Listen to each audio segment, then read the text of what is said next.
مولاي صل وسلم دائما أبدا على حبيبك خير الخلق كلهم. مولاي صل وسلم دائما أبدا على حبيبك خير الخلق كلهم. يا نبي سلام عليك، يا رسول سلام عليك، يا حبيب سلام عليك، صلوات الله عليك.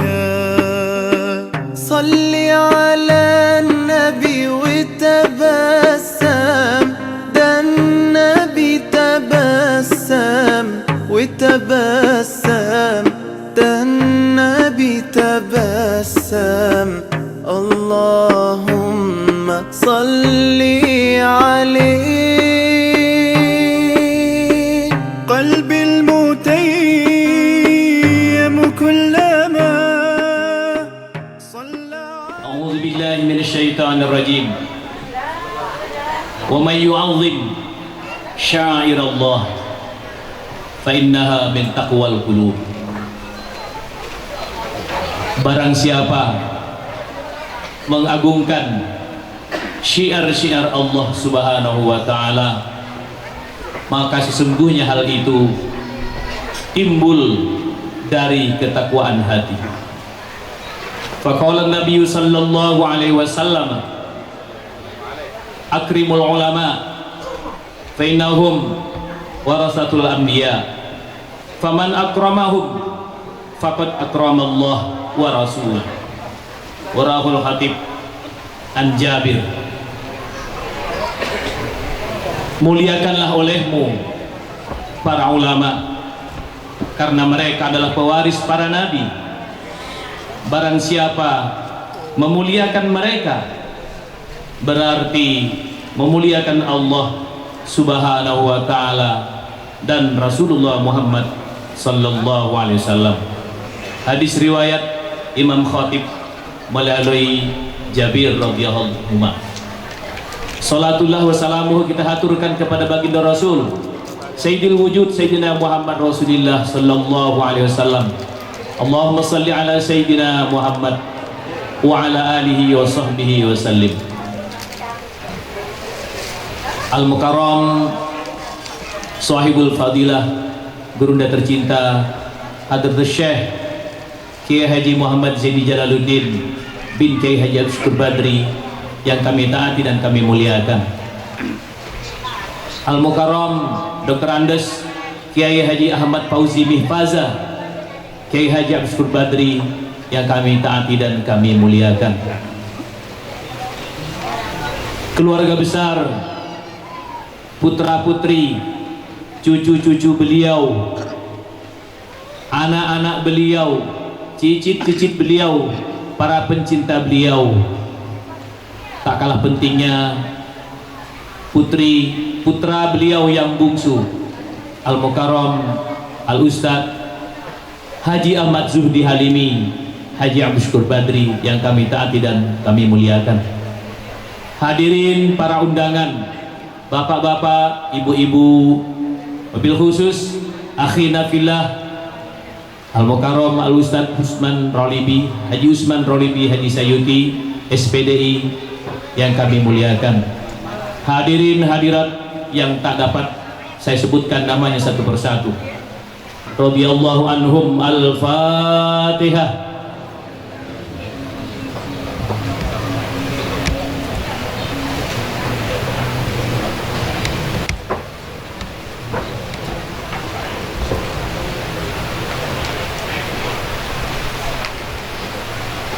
Amin. Sadaqallahu azim. Menginjak acara berikutnya adalah kata sambutan dari ketua panitia kepada Al-Ustadz Haji Muhammad Basuni Al-Qadir SPDI, waktu dan tempat di sila. Bapak Ibu hadirin rahimakumullah,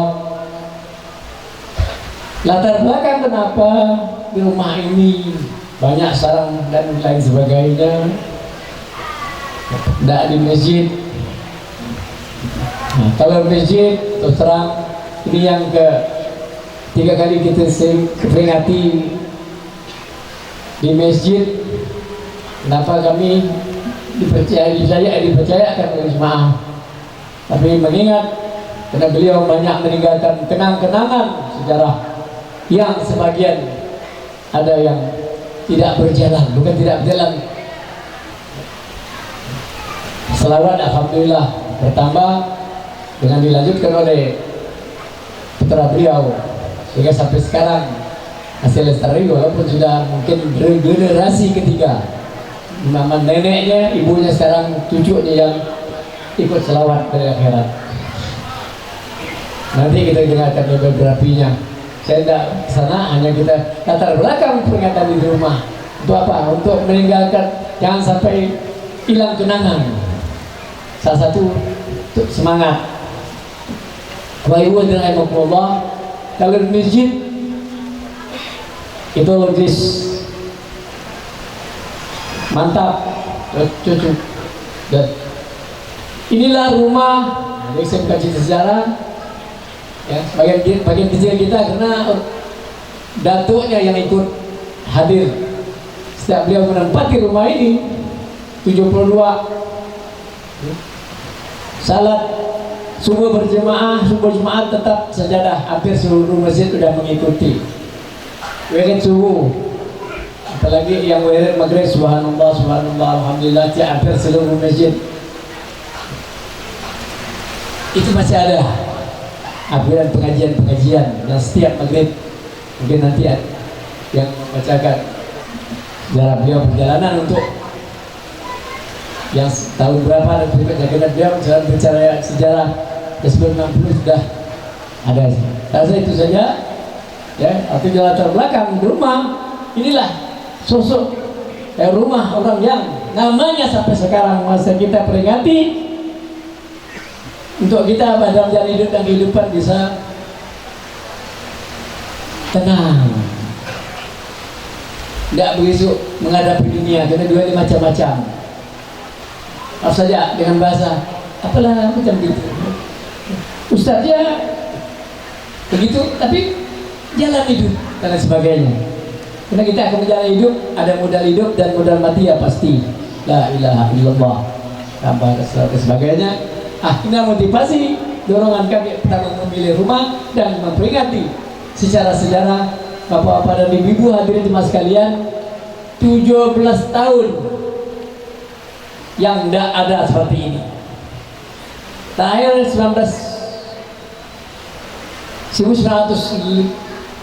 2005 lepas itu jadi 17 tahun. Mudah-mudahan tahun ini yang ke-41 mudah-mudahan kita dipanjangkan umur, sarapan dan dapat berkah ya, karena nanti ada tasyah bersama bisa selalu mendengarkan. Yang penting apa yang kita lakukan ini untuk mengangkat beliau, diangkat Allah derajatnya, kita mendapatkan manfaat, bukan untuk mengangkat diri kita masing-masing ya, nanti kita dengarkan tasyahnya. Kita ingin tidak semata-mata menjadikan orang yang membesarkan guru syiar, guru ABCD, tapi ingin menjadi orang yang dibesarkan gurunya. Sekian apa yang dapat saya sampaikan. Lebih kurang mohon maaf. Allahumma ya daimal fadlul bariyah ya basyira ya bidya ya sayyidul wa sayyidul saniyah ya zaulat wa filana ya zaulat Muhammadin khairul wasaziyah wa filana zaulat fi hadhihi. Wassalamualaikum warahmatullahi wabarakatuh.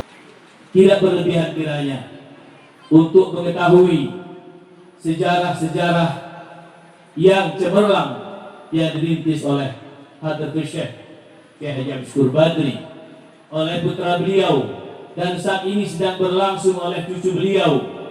Mari kita dengarkan manaqib dari Hadratus Syekh Kiai Haji Abdul Badri. Dalam kesempatan ini disampaikan oleh Haji Zainuri. Kepada Haji Zainuri, waktu dan tempat disilakan. Assalamualaikum warahmatullahi wabarakatuh. Alhamdulillahirabbil alamin. Wassalatu wassalamu ala asyrafil anbiya'i wal mursalin سيدنا محمد وعلى آله وصحبه أجمعين.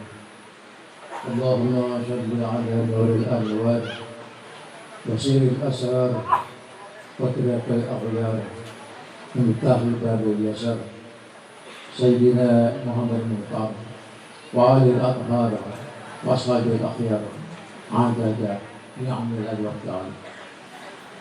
Mohon izin kepada ahli keluarga Al-Gus Syekh Gustul Badri untuk membacakan manaqib yang dipercayakan kepada saya. Durasi tidak lebih dari 15 menit. Mohon untuk tenang, bisa diberikan dengan seksama. Manaqib Kiai Haji Abdul Syukur Badri radhiyallahu anhu. Beliau dilahirkan pada tahun 1917 di Banjarmasin pada hari Jumat.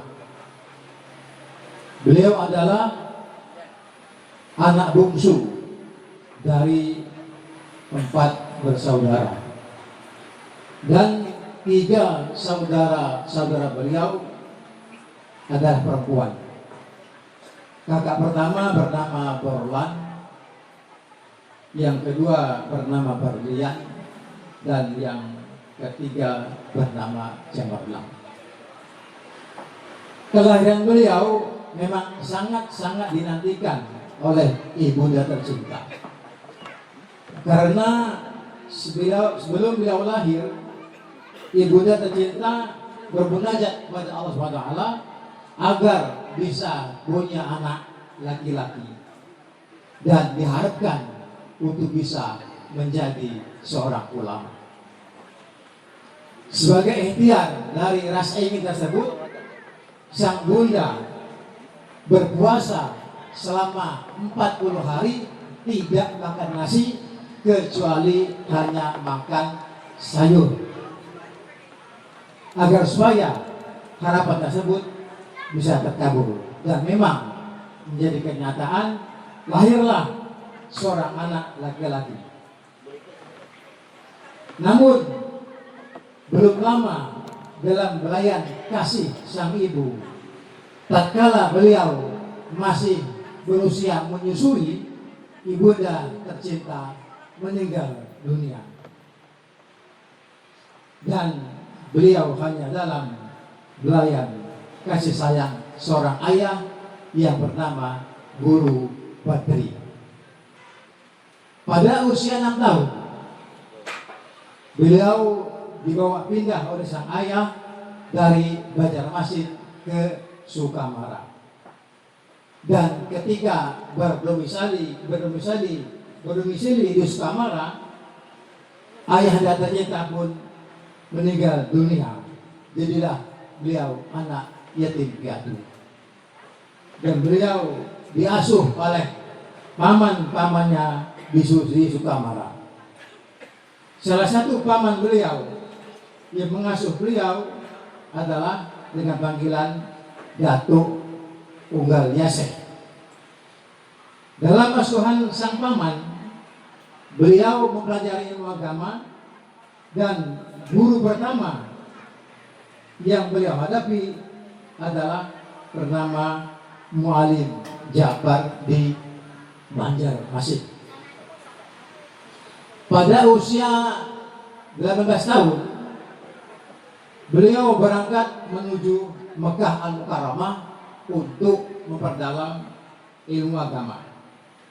Sementara pada masa itu negara kita belum merdeka, masih dalam penjajahan Belanda. Selama di kota Mekah, beliau belajar dengan banyak guru, diantaranya Said Ahmad Ridwan Al-Madani. Dan salah satu guru yang paling dekat dengan beliau adalah Sayyid Hasan Al-Yamani. Selama menuntut ilmu, beliau banyak takzim dengan guru-guru, yaitu sering memijit guru, sehingga pada saat belajar pun beliau hanya mendengar sambil memijit guru. Tapi belum selesai target waktu beliau untuk menuntut ilmu di kota Mekah, beliau dipanggil ke Indonesia, tanah air, menuju ke Sukamara. Setiba di Sukamara, beliau diangkat menjadi pemimpin Hizbullah. Lantaran pada masa itu negara masih dalam kekuasaan tentara Belanda yang disebut dengan tentara Nika. Dan di kala itu pun masih terjadi perang gerilya. Dan ketika ditanya siapa pemimpin Hizbullah, beliau menyebutkan namanya Abu Syukur. Karena itulah beliau dikejar-kejar oleh pasukan tentara Nika. Menjadilah beliau target sasaran tentara untuk ditangkap. Kemudian beliau lari meninggalkan Sukamara dengan menggunakan kapal dan meninggalkan keluarga. Dalam riwayat, beliau terdampar di Kalimata di pantai Teluk Gelam yang mengarah kepada daerah Teluk Pak Kedai. Maka ketika beliau pergi mandi ke parit, masuklah Pak Abdul Sattar, anak kepala kampung, si pemilik rumah, ke kamar beliau. Ternyata anak kepala kampung itu mendapatkan tas beliau yang isinya penuh dengan kitab-kitab. Tapi pemilik rumah belum tahu kenal siapa sebenarnya beliau. Di saat ada pengajian, beliau selalu memperbaiki kesalahan-kesalahan baca yang dilakukan oleh peserta pengajian. Hal ini dilaporkan oleh seorang jemaah kepada seorang mufti, tokoh agama di Teluk Pak Kedai itu, yang bernama Haji Hasan. Karena ada laporan ini, maka beliau dipanggil oleh mufti untuk mengetahui kebenarannya. Maka beliau pun pertama disuruh khutbah oleh Haji Hasan. Setelah khutbah, beliau diajak untuk dialog masalah agama. Setelah selesai dialog, maka mufti tersebut, Haji Hasan tersebut, maka mengakui bahwa Haji Abdul Syukur lebih alim daripada dirinya. Itulah kisah beliau di Teluk Pak Kedai. Kemudian hijrah ke Pontianak. Pada tahun 1966, beliau pindah ke Pontianak. Pada saat itu yang dituju adalah di daerah Gunung Palong. Di situ diadakan pengajian pelajaran agama. Karena jemaah yang belajar kepada beliau semakin lama semakin ramai dan ruang belajar sudah ketampung, maka 1 tahun berikutnya, tahun 1967, beliau pindah ngontrak di daerah Sungai Jawi Dalam yang sekarang menjadi Swalayan Mitra Anda. Dari situlah beliau membentuk Majelis Taklim Nurul Yakin yang diketuai oleh Bapak Husin Bagong. Namun belum habis masa kontraknya dan rumah itu dalam keadaan direhab, tapi sudah berpindah tangan kepada pengontrak kedua, dan tak lama rumah itu pun mendapat musibah kebakaran. Karena tidak ada tempat tinggal, beliau pun pindah lagi numpang di rumah Pak Haji Gani yang posisinya dekat Masjid Al-Falah, tepatnya di belakang rumah makan Jawiria sekarang. Pada saat itulah beliau mengabdikan diri untuk menghidupkan kegiatan keagamaan di Masjid Al-Falah. Di antaranya beliau pertama kali mengadakan pelatihan imam dan khatib yang diikuti oleh 22 orang peserta dari utusan-utusan masjid di sekitar Sungai Jawi Dalam. Selain kegiatan tersebut, dari Masjid Agung Al-Falah inilah dimulainya program kuliah subuh pada saat bulan Ramadan. Dimulainya sholat Jumat subuh melaksanakan sujud tilawah atau yang sedikit dikenal dengan sujud sajadah. Kemudian baru diikuti oleh masjid-masjid lain di kota Pontianak. Pada tahun 1972, rumah ini, Gang Al-Falah ini selesai dibangun.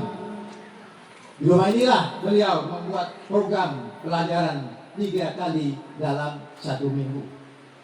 Adapun yang sudah menerima ijazah selawat Dalailul Khairat sampai tahun 1980 diperkirakan sekitar 3.000 orang.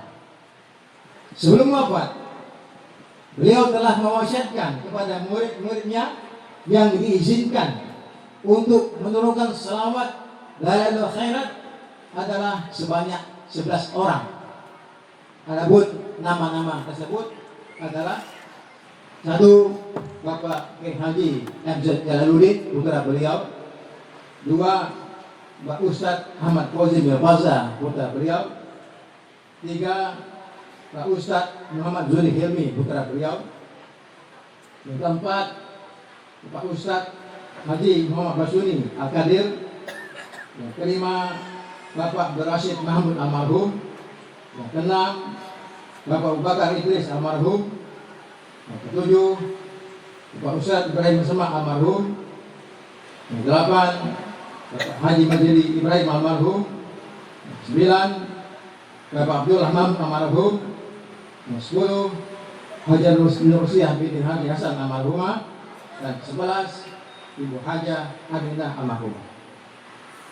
Apabila ada yang menurunkan mizan biasa selain dari nama yang diwariskan, berarti dari guru lain bukanlah merupakan sanad dari sanad beliau. Terakhir, pada bulan Maret 1981, beliau menderita sakit dan beliau memanggil salah satu muridnya, yaitu Bapak Haji Majidi almarhum, untuk menerima wasiat nama-nama murid yang diizinkan untuk menurunkan selawat Dalailul Khairat. Setelah itu beliau dirawat di rumah sakit umum Sungai Jawi selama beberapa hari.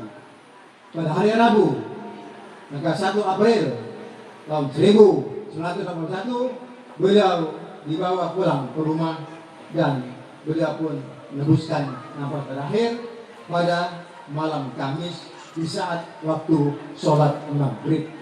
Kemudian esok harinya dimakamkan di Pemapan dan Selamat. Demikian manaqib singkat Kiai Haji Al-Yusuf Badri. Berkurang dan lebih dari pembacaan ini mohon untuk dibuka pintu maaf yang sebesar-besarnya. Assalamualaikum warahmatullahi wabarakatuh. Sekali lagi kita bersyukur untuk Allah Subhanahu wa taala. Masya Allah, tabarakallah.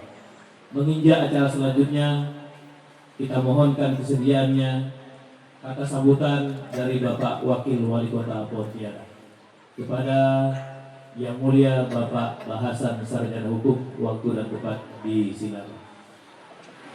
Assalamualaikum warahmatullahi wabarakatuh.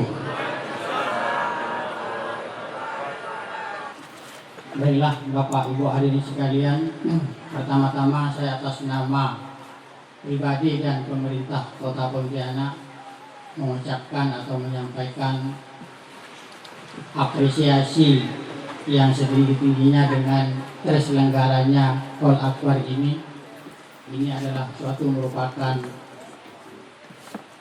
hal yang patut kita banggakan dan terus kita galakkan ke depan, karena untuk mempertahankan ajaran atau paham ahli sunnah wal jamaah yang diantaranya adalah peringatan haul, di mana banyak sekarang berseliweran informasi atau di media sosial bahwa ziarah kubur, acara haul, maulid itu bid'ah. Namun kita tidak usah peduli dengan persoalan itu, karena sampai saat ini saya secara pribadi juga maulid, haul, ziarah kubur, saya tidak menemukan yang namanya negatif atau hal yang negatif daripada kegiatan atau yang biasa dilaksanakan oleh para muslim ahli sunnah wal jamaah. Dan pada kesempatan ini juga saya menyampaikan bahwa Bapak Wali Kota sebenarnya diundang juga pada kesempatan hari ini, namun karena beliau berhalangan, beliau sekarang lagi ada di Samarinda menghadiri satu acara sehingga beliau tidak berkesempatan hadir. Namun beliau tetap menyampaikan salam takdim terutama kepada keluarga besar Syahidul Bait Bapak Kiai Haji Ustaz Zaini Jalaluddin, yaitu salam takdim dan salam sehat. Saya sampaikan, saya himbau Bapak Ibu ahli sekalian untuk terus mengajak keluarga, saudara, teman, kerabat, tetangga untuk menghadiri atau mendatangi fasilitas atau vaskes vaksin yang telah kami buat atau adakan, terutama yang standby sampai malam itu di PCC. Ini apa? Ini karena kita ingin bahwa pandemi COVID ini dengan kita vaksin, insya Allah